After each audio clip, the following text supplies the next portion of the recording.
Hey guys, so this is the newest Range Rover L460.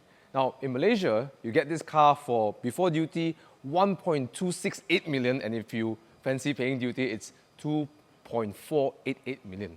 So what do you get in this luxury SUV? We'll cover more of that in this video over here.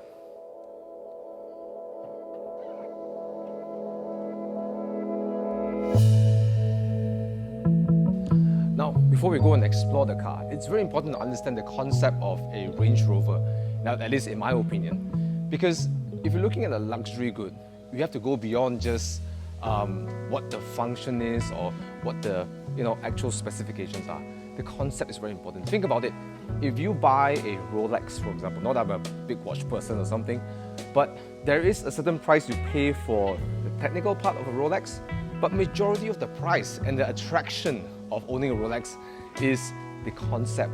So same goes for luxury items like, say a Range Rover, right? Because in the market you have a lot of other luxury SUVs out there, starting, all the way from BMWs, in the beginning of luxury, Mercedes, we go into something a bit more higher like a Porsche Cayenne, and then you might even go up to Bentayga and then the Rolls-Royce Cullinan, etc., etc., right? So what makes someone spend that kind of premium is what the car signifies and what it represents, right? Fortunately, when I was younger, my dad actually loves Range Rovers or Land Rovers. And from my understanding at that time, Defenders, Freelanders were all the real workhorses, the one that actually can do a lot of utility, a lot of tough out, going out in the jungle, exploring terrains or terrains without any sort of roads whatsoever. It's all tough and all full utility. Then there's the Discovery range, which my father was really proud to own one when I was really, really young. And the Discovery was an introduction to have, the full utility, but also the day-to-day comfort. I remember so distinctively that we spent so much time in the Discovery. We went on a lot of road trips, went to Lanjut a lot. We'll go in the sand on the beach, It's super tough, and yet we can fit all 6 of us. And then my dad would take it, to the jungle to survey, the land, survey jungles, go into mud, into high wading water and stuff. So it has that duality, that's the Discovery for me, But the Range Rover will be something a little bit more different. And another way of saying it, the Defender, Freelander, all those were, the people who actually go and do a lot of that work, right? Say, you're actually using as utility, and then you have the Discovery. It's like, let's say if you're a farmer, right? You start to make your farm pretty profitable, right? So you start to elevate yourself into something that you can use in the farm, and yet you can still go in town, and cross country. And then comes the Range Rover. The Range Rover are the people who perhaps have multiple estates, multiple farms, and occasionally we visit all of them, but they arrive in style, arrive in comfort. But the car has not forgotten its DNA. It still has its full utility. So in the odd case that they still need to go and go into the farm, or maybe wade through certain water and go and visit some off-roading, the car can do so. That's what the Range Rover is. It has that status, but it also has that concept of being a tough utility car. That's what I think separates this car from the other luxury cars. But today, you don't need any of those off-roading capabilities.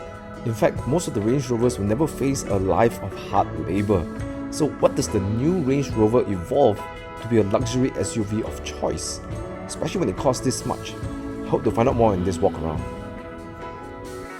Okay, let's start with the rear of the car. Now it's really open up, because you can see it's pretty decent boot space, but what gives it a little bit more utility is that you can actually sit here as you saw me earlier there. So if you notice here, there's a little spot here you can put your drinks, right? So as you sit here and enjoy your view, but also check this out, you can actually adjust the height of the car to suit the height of the person sitting, right?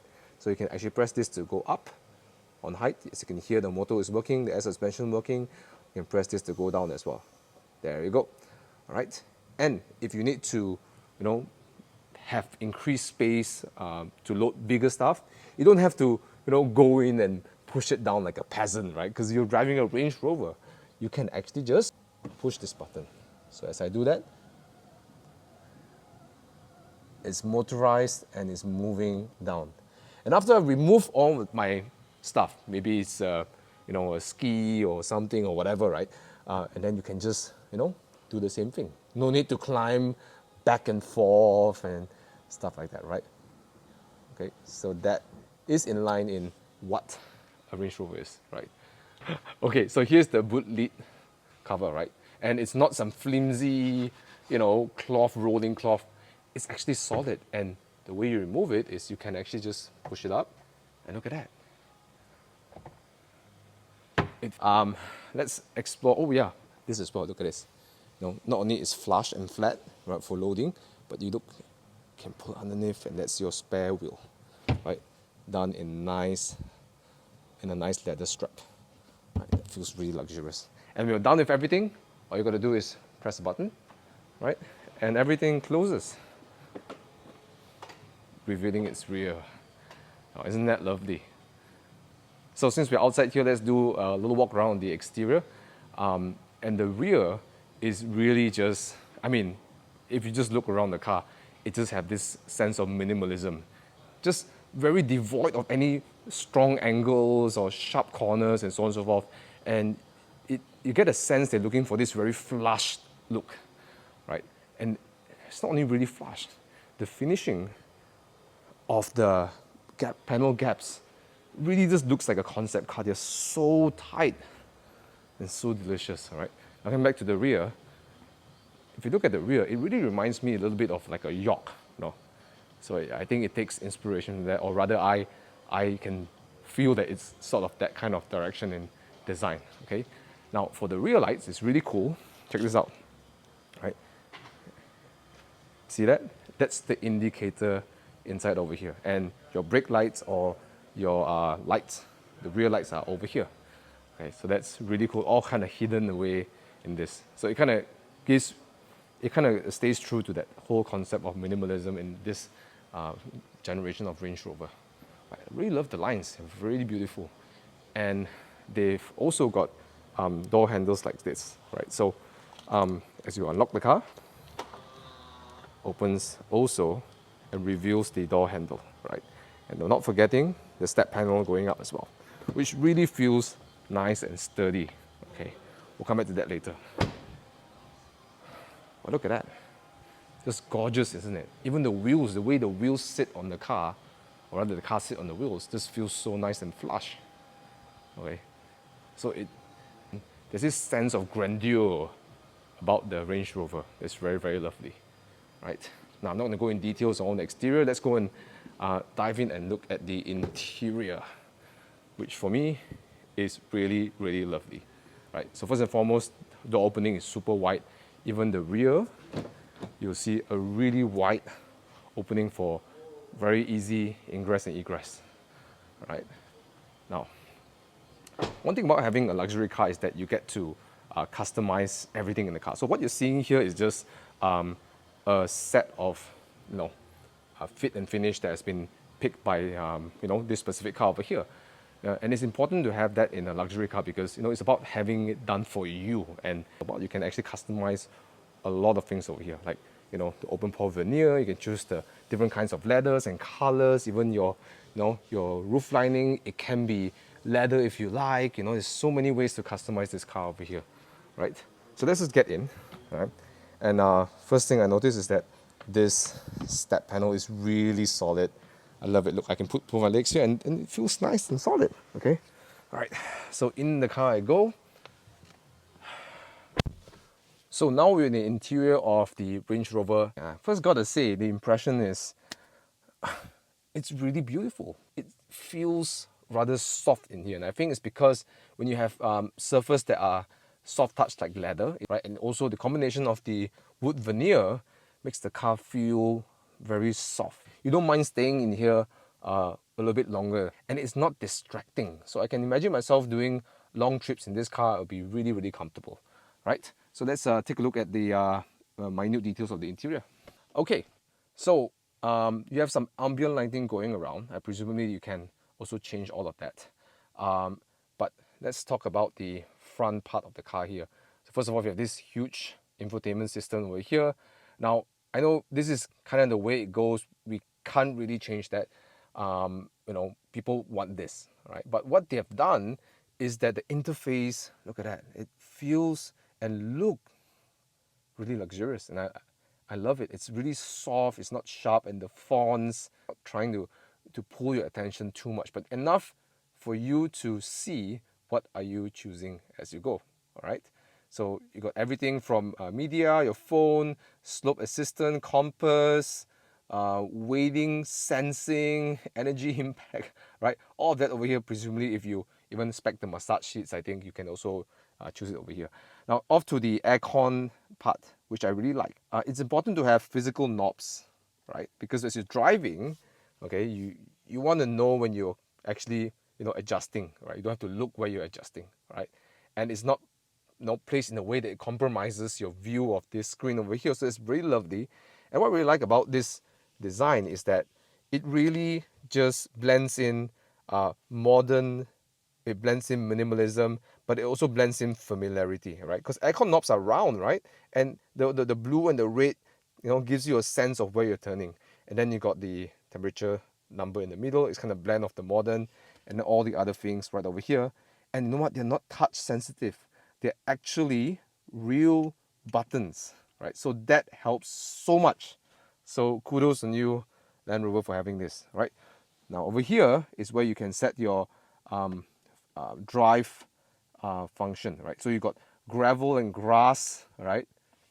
You have mud and rut, sand, rock, crawl, wading. You know, you got all these different drive roads for off-roading, right? And just it's kind of like a modern luxury because you don't have to manage the car's differential as you go. You can just let the computer system do it for you, right? And then you got the eco mode, and then you got dynamic mode if you just feel like, you know, pushing the car around a little bit more. Okay, then if you don't want, you can just push it back in. It becomes auto, like that. That's auto, and then that's choosing. That's really nice, very well thought, right? And this is probably the volume, right? As you can see, and then you got the start-stop button, and right, then you got your center console for, you know, putting things over here. Perhaps your drinks can be put over here. Actually, the drinks go over here, right? Okay, if not, you can just shut it off, and it's nice and lovely. The steering is really nice, typical Land Rover fashion, quite big, and all the functions over here, which you know, I don't have to really go over it. It's normally the media is over here, and then all the cruise control stuff, limiter is all over here, and the something about just the way, even though it's digital, it feels really soft, so it doesn't pierce your eyes. It's really, really nice. In the center console here, we have a pretty deep space, so that fits a lot of things. Right. All right. With that, let's go into the rear and let's see how it looks like from behind.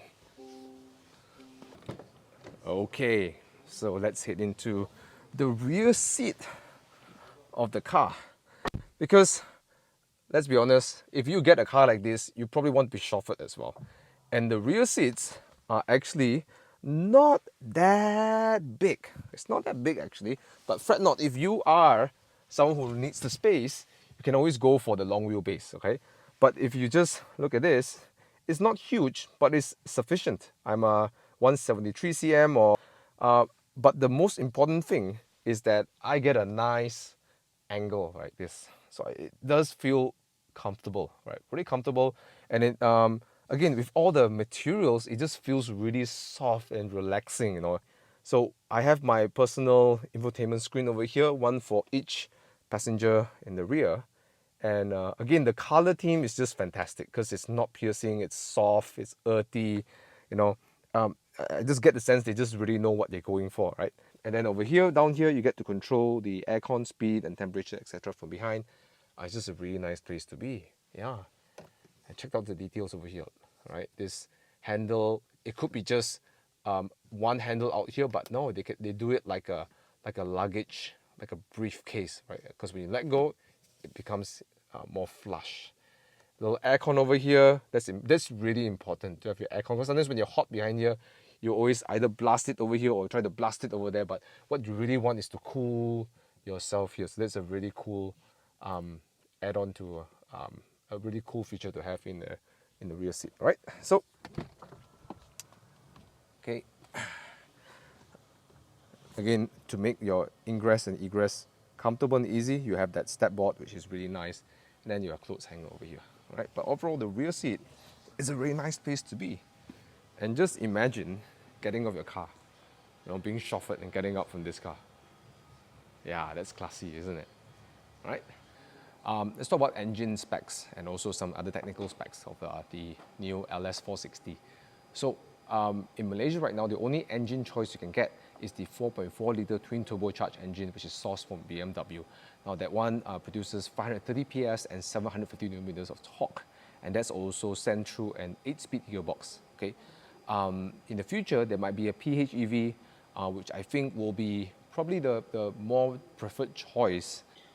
Now that we covered all of that, I want to talk about something that perhaps will be showing up more on the actual drive of the car and actually contributes to what I think is the modern, reimagined luxury status of Range Rover, right? So there are some pretty cool technology that exists in this car over here, that this car has the best drag coefficient compared to all the other luxury SUVs. So it's the most aerodynamic car in its segment. And the reason why that's important is that it actually gives you less wind buffeting noise in the car, right? Because the less drag you have, the less noise it projects in the car. Well, the second thing is that they've installed a set of microphones near the wheel well. And what it does is that it actually collects sound, and through computer technology, etc., it will produce the counter sound to reduce the exterior noise, right? So creating a more comfortable, more quiet interior. Now, the other thing that also helps the car be more, because you see, when you talk about luxury, it's more than just, feeling expensive. It has to help you feel nice, right? Feel comfort as well, right? It's part of luxury. And what this car has is they have rear wheel steer in the car. And I'm going to show you in a moment why is it so important to have rear wheel steer, especially in the car this big. So the car has rear wheel steer, we talked about it, but I want to demonstrate to you as to why is it so important that your car has rear wheel steer, and why does it increase the level of comfort and ease of driving the car, which ends up in the form of luxury. So here I have a model over here. There's a little Defender, but I just need to show you how it looks like, okay, in application. Now I know some of you guys, you already know what rear wheel steer is. It's exactly what it is. It steers the rear wheel. But I want to show you a visual on how it works, right? So imagine this is an object, and normally you want to, let's say, turn left. You may face this challenge. So let's say you've got a big car, you're approaching the corner to turn here, right? As you turn right, as you rotate the wheels in front, the front wheel will guide the car into the corner, pulling the rear into the corner. So if you're turning like this, right, you can see that the rear might be exposed to scratching, hitting, denting, whatsoever. And that is the trouble when you have large cars like this.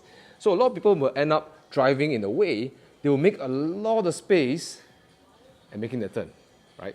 It's stressful to drive this car in cities like KL or London or any metropolis, right? So here's how the rear wheel steer assists you in actually getting through tight corners or driving around town, right? As you're approaching the corner, the front wheel will turn, right? And normally the rear would be dragged along.